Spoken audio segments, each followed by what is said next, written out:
Hi friends, आप लोगों का स्वागत है। आज हम लोग जा रहे हैं जी कॉली मनी में और चेरी को दिखाओ। चेरी वहाँ पे पूजन मुझे फोन आ रहा है। बीच में फोन आ रहा है। ऊपर लोग निकल रहे हैं। मनी दीदी चलो आओ, जल्दी आओ, जल्दी स्लीपर पहन, जल्दी आओ, चलो चेरी। यहाँ लगा है अभी घर पे काम। ये देखो यहाँ पे काम और लेकिन हमारे घर पे लगा है बहुत ज़्यादा काम। ये देखो पूरा घर फैला हुआ है।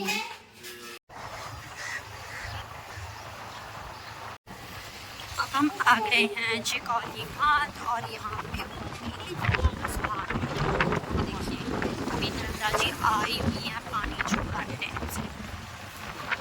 वहाँ उस पार को दिख रहा है, वहाँ पे हर हर नर्मदे है।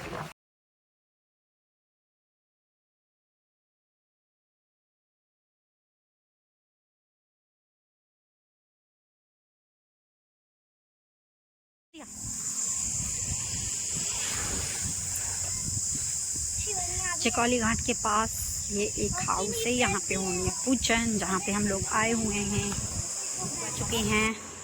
ये अभी नया हाउस है जो कि बना है, फार्म हाउस है ये। यहाँ पे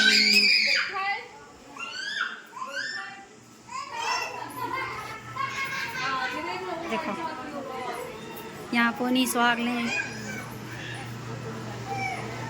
अकेली मैं नहीं आई है ना सब।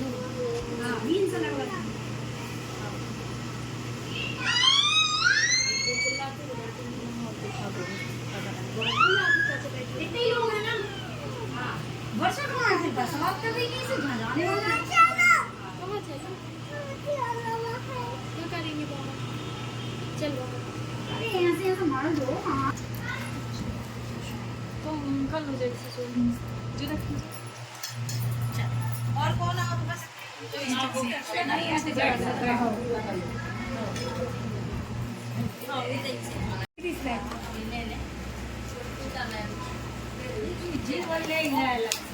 अपनी लड़की को विवाह करो तो वहाँ में चांदपुर के सूरजपुर के राजा को भी बुलाओ। तो जब वे शादी में गए तो उन्होंने देखो कि अरे यार इनने तो बड़ी धूमधाम से शादी करी, बहुत सारा धन दौलत सब कछु दे। अब वे घर आए तो रानी ने पूछी कहा है शादी कैसी भई राजा साहब? तो इनने इतनी प्रशंसा से करी, अरे भारी बहुत ही अच्छी भई। अब अपने तो राजकुमार छोटे हैं, आगे जाके जब अपनी कन्या अपने तेरे हुए राजकुमार तब अपन भी ऐसी शादी करें। सो गए, सुबह उठे तो शिकार खेलने गए तो उनने देखो रास्ता में कि कोई पड़ा नदी के किनारे जो बरातियों ने पड़ाव डालो। तो उनने कही चलो हम हाल खबर ले लें, दोस्त की तो बारात थी। तो उनने कही चलो निकल गए लेवे खबर पूछवे।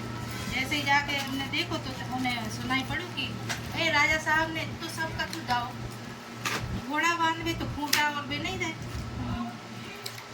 तो एक बूढ़ो आदमी बैठो तो वो बोलो कि जई मोड़ी के हाथ पाँव काटो और भाई के खूंटा बना लो। तो राजा साहब बहुत ही बुरा लगो भाई, नहीं तो शिकार खेलवे गए नहीं कछु, सीधे घर आके और सीधे शयन कक्ष में जाके सो गए।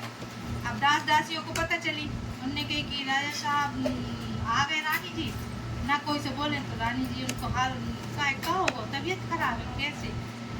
तो राजा साहब कछु नहीं बोले, उनने की बताओ तो आखिर का है। फिर उन्होंने कही कि जो कल हम आप बता रहे थे ना शादी बहुत तो सब देवे के बाद भी उन्हें कमी यही लगी।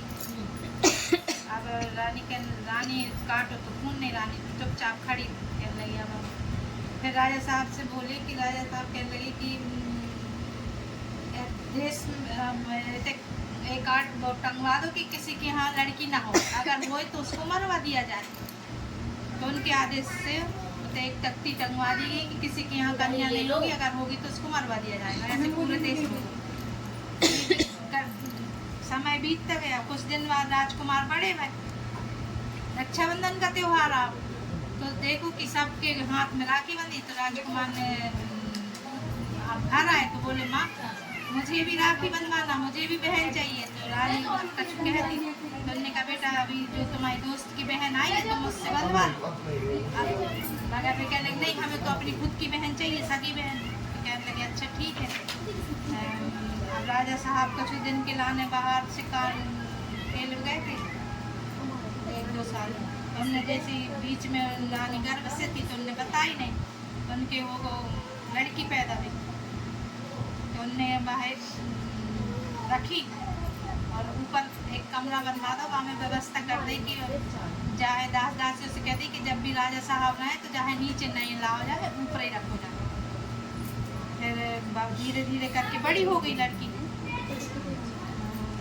फिर एक दिन जैसे ही राजा साहब शिकार खेल के वन से आए तो खाना खा रहे थे, तो लड़की ने जैसे नीचे झाँको तो बाकी गिलास में बाकी परछाई दिखी। तो राजा साहब एकदम से पूछने लगे कि कौन करने आए, अपने घर आई है, वो कौन मेहमान है उसको। तो रानी को चुपचाप खड़ी, अब कुछ बोल नहीं पाई। उन्होंने कि बोलती क्यों नहीं, किसकी कन्या ऊपर है। तो वो बोली कि राजा साहब आप ही की है, राजकुमार के आदेश से ऐसा ऐसा उनको बहन चाहिए थी। तो अब राजा गुस्सा है बहुत, तो कह रहे राजकुमार कहाँ है, बुलाया जाए। तो राजकुमार को शिकार खेल में वन में गए थे, तो उनने कही थे उनको देश निकाला दिया जाए। और जैसे ही राजकुमार शिकार खेल के आए, उन्हें देखो कि इतने सबरे शांति सिखाए छाई है। जैसे ही देखो तो वे समझ गए कि पूरे राज्य में मातम जैसो छाव। तो जैसे ही उनने पढ़ो होते कि राजकुमार को देश निकाले दी, वे समझ गए। तो उनने कहा कि हमारी माँ को बुलाया जाए। तो सबने मम्मी को बुलाया। मम्मी को तो पता ही था कि एक दिन ये होने ही वाला है। तो उनने क्या करा था, कुछ लड्डू बनाए थे, उनमें कुछ मोहरें छुपा के रख दी थी। तो जैसे ही राजकुमार से मिली रानी तो कुछ नहीं बोल पाई। तो वो बोले कि माँ, जिसके कारण मुझे देश निकाला दिया जा रहा है, उस बहन को मुझे भी मेरे साथ भेजा दो। तो माँ ने बहन को भी आगे कर दिया। अब 2 ही भाई बहन घोड़े पे बहन को बिठाल कर चल दिए। चलते चलते एक नदी के किनारे पहुँचे। वहाँ पे उनने झोपड़ी बनाई और उसी में रहने लगे। धीरे धीरे करके समय व्यतीत होने लगा। तो बहन बोली कि भैया तुम तो शिकार खेलने वन में चले जाते हो, मैं यहाँ दिन भर अकेली रहती हूँ, मैं क्या करूँगी, मुझे ऐसा करो आप चढ़ैया मुनैया ला दो। तो भैया बोला बहन देख, अभी थोड़ा कुछ पैसा कमा लूँ मैं, फिर मैं तुझे चढ़ैया मुनैया ला दूंगा। तो वो बोली कि नहीं भैया, ये मोहर निकाल के दी कि मम्मी ने मैंने जो लड्डू में मोहर रखी थी, तो आप इससे ला दो। तो भैया ने चढ़ैया मुनैया ला दी। तो बस वो दिन भर उनकी चढ़ैया मुनैया के साथ रहती, दिन भर उसका मन लगा रहता। ऐसे करते समय एक दिन क्या हुआ कि वो कुछ खेलने में लग गई, तो उनको दाना पानी रखना भूल गई। तो देखते देखते भी चढ़ैया मुनैया का छटपटाना बंद हो गया। अब वे रोने लगी कि बताओ हम क्या कर रहे हैं, हमारी चढ़ैया मुनैया, भैया कहेगा कि तुम्हें हमने चढ़ैया मुनैया लग, तुम उनको ही ख्याल नहीं रख सकती हैं, इधर मम्मी पापा माँ बाप ने हमें बाहर निकाल दिया। ऐसे करके रो रही थी। उसी समय औशान माता वन व्यवहार के लिए निकली थी। जैसे ही उसकी रोने की आवाज़ सुनी तो वे बुढ़िया का भेष करके आ गई और बोली बेटा तुम क्यों रो रही हो। तो क्या उनने पूरी कथा बताई कि ऐसे ऐसे बताओ मैं माँ। तुमने कहा कोई बात नहीं, तुम 1.25 रुपये की सुहागले बोल दो तो तुम्हारी चढ़ैया मुनैया ठीक हो जाएंगी। उनने कहा ठीक हो जाएंगी, कह रहे हाँ हाँ ठीक हो जाएंगी। तो उनने बोली कि हाँ इतने करे, इतने में बयान उनने कि हम कैसे करेंगे इधर जंगल में। तो उनने कहा नहीं तुम कुछ नहीं, मन से मनोती मांगो, जो औशान माता ऐसी है जैसी मन में मनोकामना करती हो, सब तैयारी अपने मन से हो जाती है। ठीक है उनने बोली। और इधर जैसे चढ़ैया मुनैया पे नजर पड़ी, वे चहचहाने लगी, वो खुशी हो के इतने में वे अंतर ध्यान हो गई। अब शाम को भैया आया तो उन्होंने पूरी घटना अपने भाई से कही कि भैया ऐसी ऐसी बात। उन्होंने कहा अच्छा ठीक है, अब तुम्हें सुहागले करना है तो थोड़ा हम पैसा कमा ले। तो उन्होंने कहा कि नहीं नहीं, तुम जो 3 मोहर निकाली उसने फिर से लड्डू में से और दे दी भैया को कि आप हमें इससे बाजार से सामान ला देना, कल सोमवार है तो हम सुहागले करवा लेंगे। उन्होंने कहा ठीक है, हम इतवार का बाजार लगेगा ना हम ला देंगे। इतवार को बाजार से उसने सामान ला के, अब सोमवार था, जिस सुबह उठी ने लीपा पोती करी, सब तैयारी करी, चौक पूरा पट्टा बिछाया सब कुछ। जैसे ही उनने सामान निकाला तो गुड़ तो ठीक ठाक था, चना देखे तो वे भूंजे ही नहीं। अरे यार हमने कल कहानी खोल के देखे, ऐसे वे विचार करने लगी। तो क्या करो जाए, तो वे टुकनिया लेके वो बाहर खड़ी हो गई और बाहर आवाज़ लगाने लगी भैया कोई हमारे चना फूटा भुंजवा दो। तो इतने में उधर से एक बारात निकली। बारात वाले जा रहे थे तो भैया भैया हमारा चना भुंजवा दो। मैं कहने लगी अरे जब कहाँ की मोड़ी है, जब तक हम जाके चना भुंजवाएं तब तक तो हमारी बारात ही को समय हो जाए। तो कह चलो चलो आगे चलते। जैसे ही आगे बढ़े उधर से एक मुर्दा वाले आ रहे थे, उनसे कहे भैया भैया हमारे चना भुंजवा दो। सब कहने लगे अरे यार हम सुनते हैं, हम कैसे भिजवाएं। नहीं नहीं चलो कछु। इतने में एक बुजुर्ग ने कहा कि नहीं नहीं कोई एक जन जाके उनके चना भुंजवा दो। अभी अपन उतारो तो ले नहीं है तो थोड़ी देर आगे जाके अपन उतारा ले लें। तो एक जन चले जाओ अभी तो भुंजवा। जैसे ही भट्टी में चना भूले फूट डले फूटे और रहते मुर्दा ठीक होत गो और होते उनको दूल्हा मुड़ जात गो। तो ने कही अरे बा कौन करने आती है ने जादू करो हम तो मुर्दा ठीक होगा। होते इनको ने कही हम कछु नहीं जाने जाने और शान माता हमने तो सुहाग करी थी। इतने दिन की तैयारी हो गई, सब स्वर्ग से अप्सराएं उतर के आई, सास सुहाग ले बन के इनकी तैयारी हुई।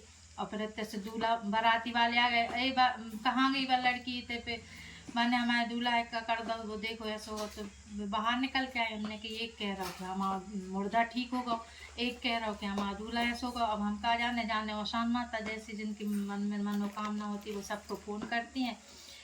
जो भी मनोती मांगता है मन से उनकी सारी इच्छा पूर्ण होती है। बोलो और शान माता की जय जय शान मैया की जय।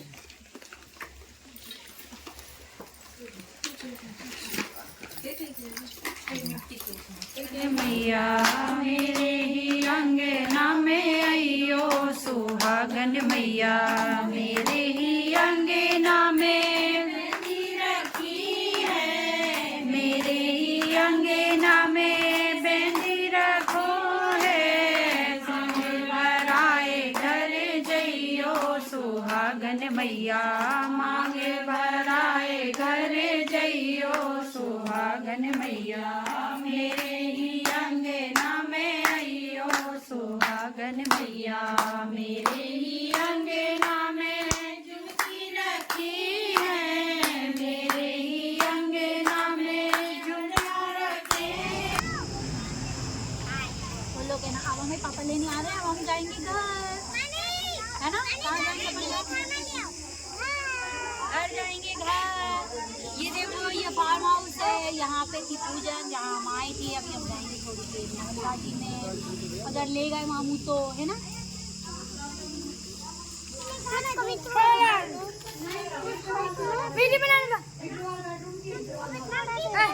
क्या दे दे, क्या चाहिए?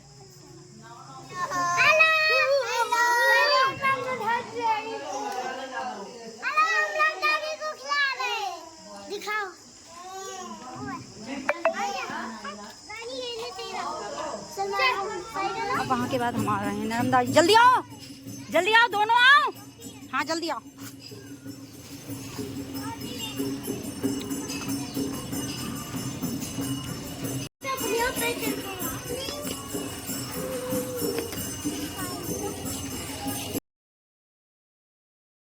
और फिर लौटते टाइम के नर्मदा जी के दर्शन और बच्चों को करवाया नर्मदा स्नान और हम आ गए घर। अगर आपको ब्लॉग अच्छा लगा हो तो प्लीज़ मेरे चैनल को लाइक करें, शेयर करें, सब्सक्राइब करें। Bye bye. चलते हैं हमारे नर्मदा।